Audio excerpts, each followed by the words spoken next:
identify those responsible and bring them to justice.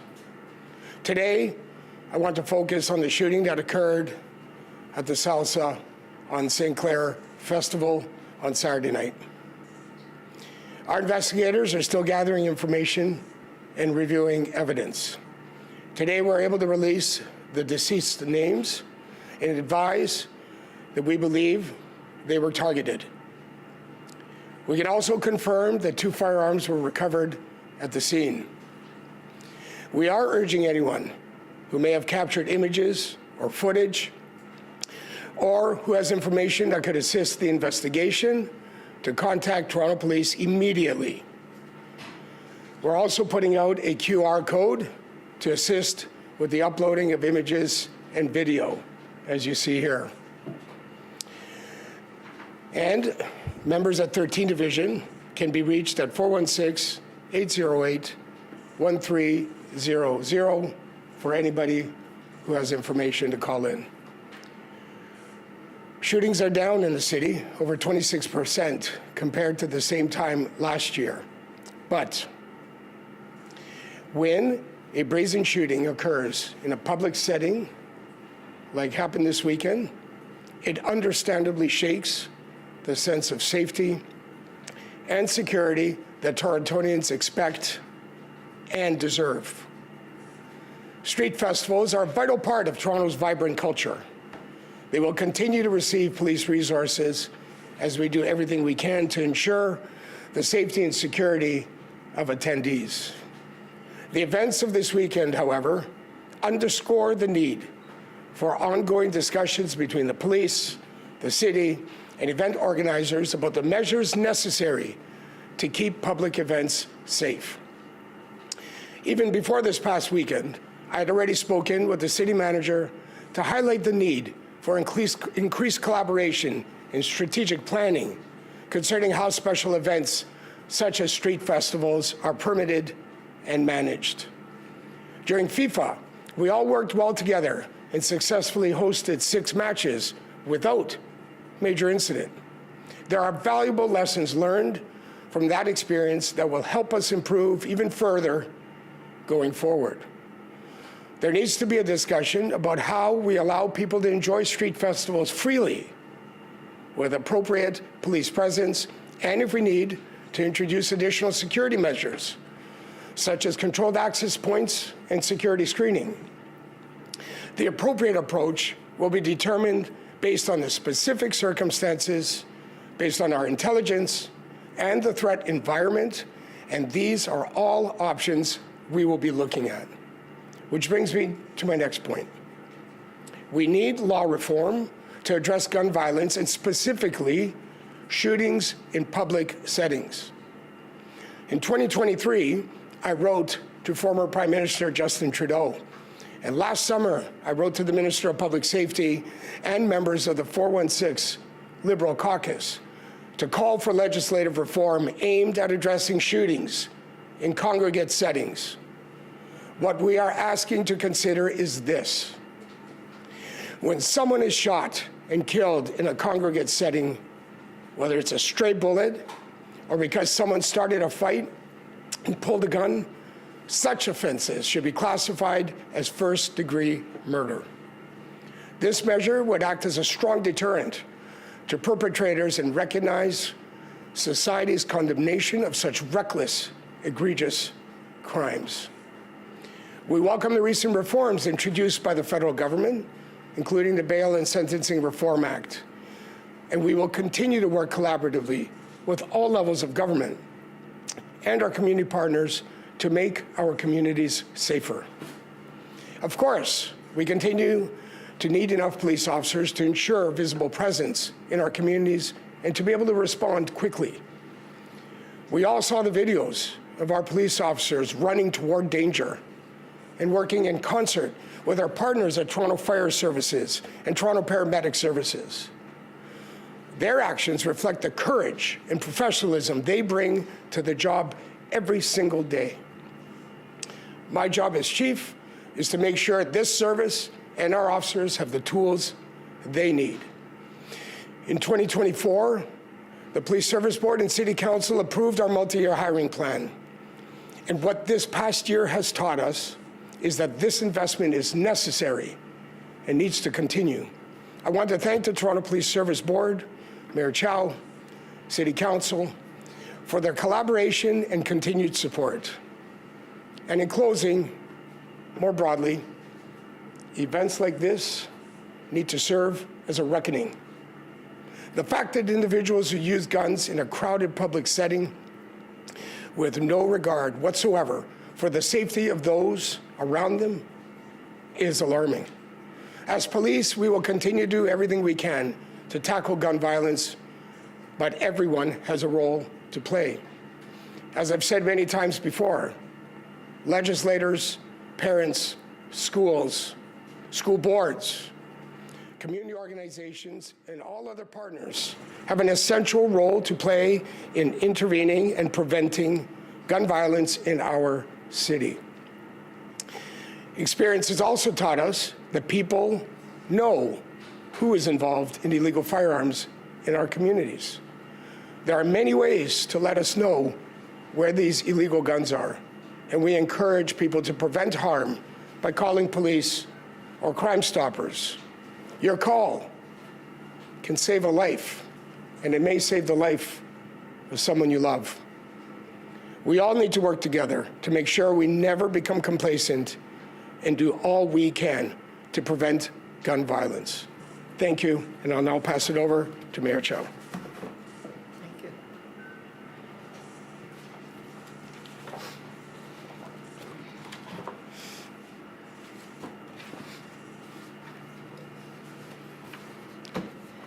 This weekend was a difficult one in Toronto.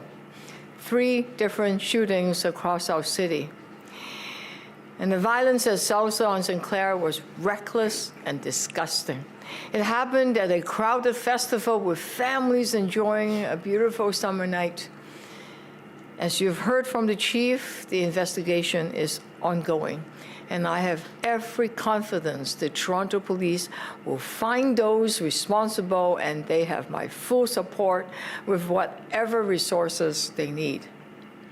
I have also spoken to the federal public safety minister and urged him to work with his American counterpart to stem the flow of illegal American guns coming onto Toronto's streets.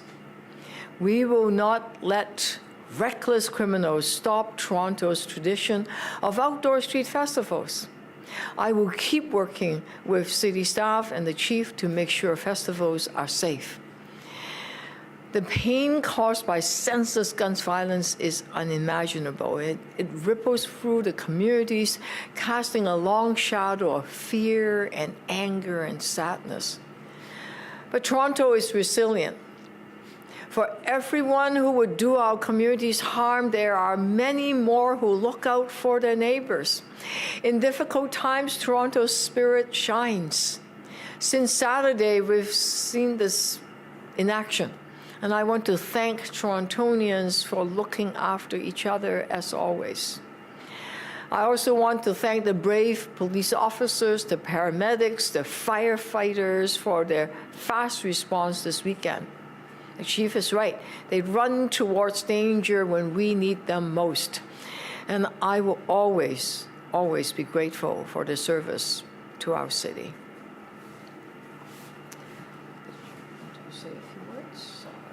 We'll take any questions you may have.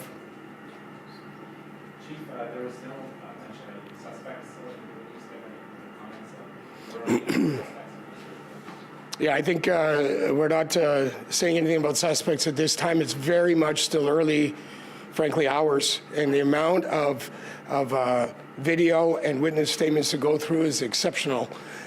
So our investigators are diligently pouring through that and doing everything they can to run down every single lead, and that's an ongoing bit of work. You say it's targeted. Why did it stop? Well, it's just based on the investigation, what they learned at this stage in the investigation, that it was a targeted event.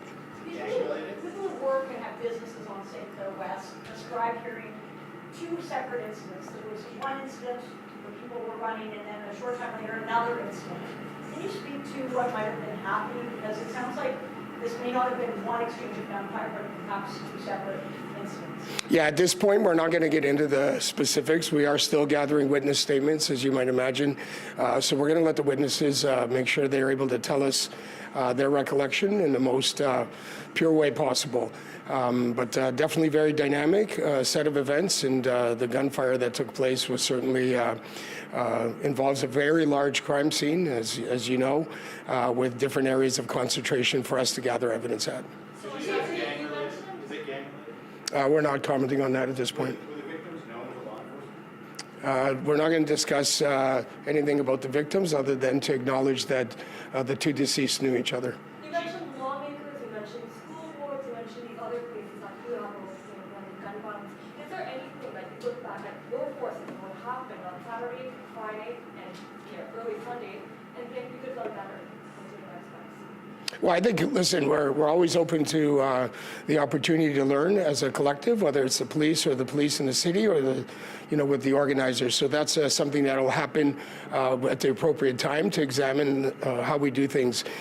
Even before this weekend, as I said, I wrote to the city, spoke to the city manager. We'll be writing to him, outlining some of our thoughts around how special events are done in the city, because there is an opportunity coming off of FIFA to learn different things and to make sure that we're doing the best we can as we prepare, for future summer seasons. Chief, you said that there was any kind of additional measures, that additional events will be determined on a sort of case-by-case basis, but should we expect a stronger police and security presence at events like Carolina, for instance, other events like that? That's a great question. I think I'd highlight for you that over the past several months, we have changed our posture at major events and at places of public gatherings and critical infrastructure.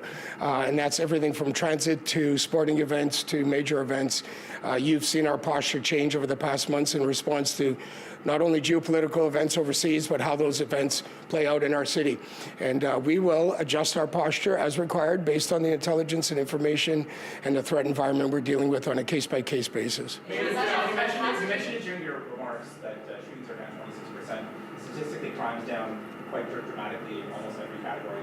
But people are feeling unsafe when things like this happen. So how do you balance your messaging by telling people that crime is down, but taking into account that people feel unsafe? That's another really good point. And I'm always hesitant to talk about statistics. And I'm sure those of you who have been in this gallery many times have heard me speak with some trepidation around statistics. Because while they're important for us to share publicly, they do provide, information as to what the data shows. It really doesn't speak to the heart of the matters, which is how people feel. And it's very important for us to acknowledge that a weekend like this shakes our city. There's people who have lost loved ones. There are people who are injured in ways that are going to affect them for the rest of their lives. And at that moment, the statistics don't mean that much. What matters is how people feel and what we do to restore a sense of safety and security. So again, while we need to be factual and share the statistics when appropriate, we do need to be very mindful that sense of safety and security is very, very important. And it got shook this weekend because there is a very human toll all these events take. And those cases of shootings in public spaces, why we're asking for legal reform in that regard is when you have shootings in public spaces like we saw this weekend, that shakes the entire city. In fact, in this case, I will tell you, I think it's safe to say every major city was watching and considers how they would handle these kinds of things because we know the impact it has on residents. And that really is something we got to be mindful of, and we need some reforms that address that and recognize that if you pull out a gun in a public space, in a public square, or the Eaton Center, or any other public gathering, and fire it indiscriminately, that should be treated with the utmost seriousness in the law. And if someone dies as a result of that, there should be no debate on what the motive was behind that shooting. That should be a pathway to first-degree murder in and of itself, and that's the reforms we are looking to see our federal government consider. There's two men involved in an exchange of gunfire. Were the two men, you said they were known to each other, were they shooting at one another? We're not going to be commenting on that specifics on that set of events in that way. 4 other people that suffered gunshot wounds, were any of them involved in the shooting? Did they fire guns? We're not going to get into specifics. We did have other people injured that were bystanders. Chow, you keep on mentioning illegal guns in the United States. What evidence do you have that this shooting, or any of the shootings that happened this weekend, involved in the guns? Well, the people, no, I'll take that question. In this city, we recover crime guns regularly, and the vast majority, 85 to 90% of them, when they can be traced, are traced to the United States of America. This city has a handgun crime problem. These are not licensed gun owners. We are not arresting people with firearms who are licensed gun owners. That is not happening in this city in any meaningful way. The people we arrest with firearms quite routinely, our officers interdict people with illegal guns, are criminals. They are criminals without firearms licenses, and the guns they have are illegal. The vast majority sourced to the United States of America. That's been the trend for many, many years in this city. Mayor Chow, can I just ask you a question? The chief obviously talking about the review that he wants to have maybe going forward and the talks that he's already had with the city manager. What kind of review do you want to see when it comes to the approach to keeping street festivals safe? You mentioned the fact that they cast a long shadow when you have violent acts like this. How do you shine some light on it and reduce that impact? Absolutely.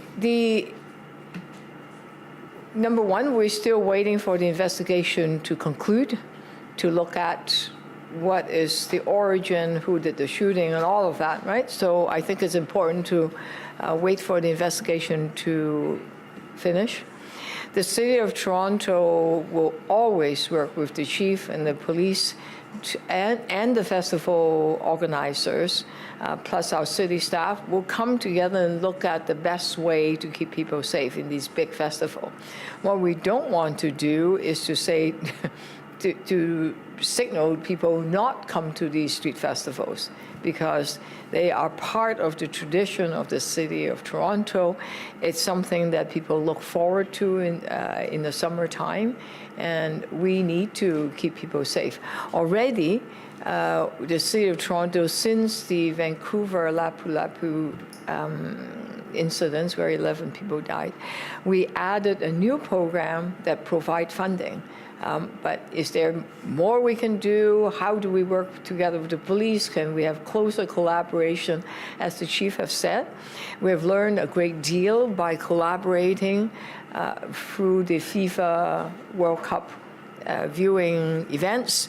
And on any one game, there's like 25,000 people watching the games, whether it's the Fan Fest, the Nathan Phillips Square, the Canada House, the Pride House.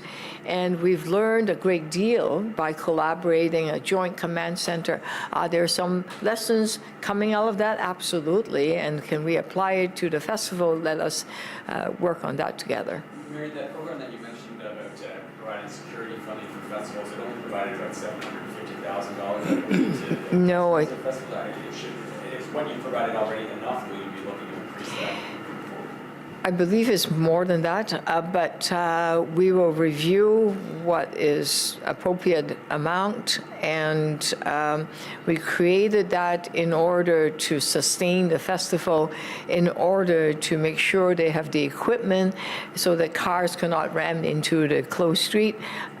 We are working together with the police to examine what other ways we can keep people safe. What I've done also is to create a group that are through the Toronto Association for Business Improvement Area, TABIA, to bring all the festival organizers together. They just had a meeting a few days ago before this tragic incident, that they are looking at what are the best practices, how do they operate, and what can they learn from each other. We will, of course, work with them and, of course, to the police to look at ways to move forward in a way to keep everyone safe. Chief, I just have a question in regards, again, to the St. Clair shooting. One of the victims were given reports that it was a local rapper out of Pelham Park. Can you confirm this at all? Yeah, no, I'm not going to be commenting on that.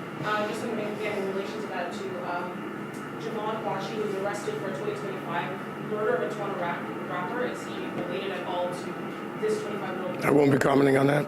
He said that of the 5 injured, there were some innocent bystanders, the 5 injured. Are you saying that the deceased men were not innocent bystanders? Or can you speak to that? No, I'm saying that they were targeted, and in the process, there was other people that were struck by gunfire. Of the 5, how many were innocent bystanders? Well, I'm actually not going to comment on that. I think what's important is we wanted to make sure public understood that that the deceased were targeted in this incident, and we did have other people obviously get hit by gunfire.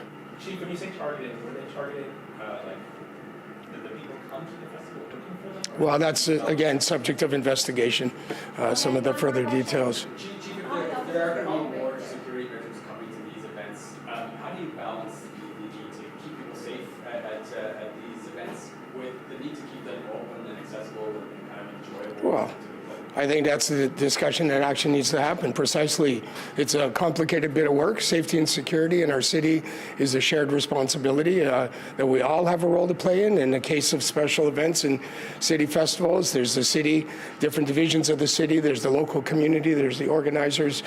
So it's going to take a comprehensive table of stakeholders to come together and work on what that looks like over time. And on the issue of funding, again, we do talk about how the city is resourced, certainly as it relates to policing.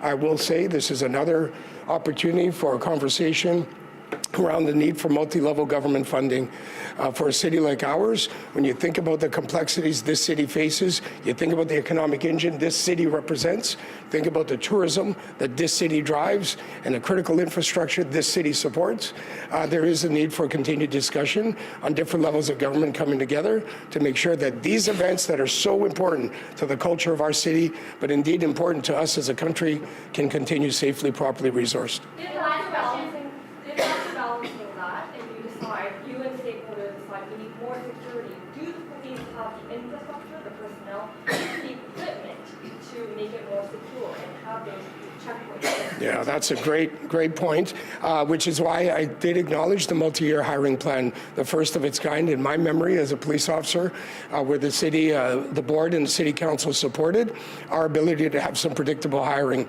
The need for that investment to continue is more important than ever, frankly, going forward, so we can have the resources to meet the complexities of our city as it continues to grow.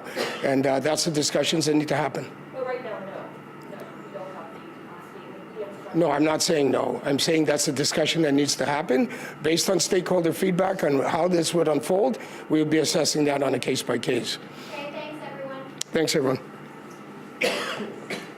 Thank you, Olivia.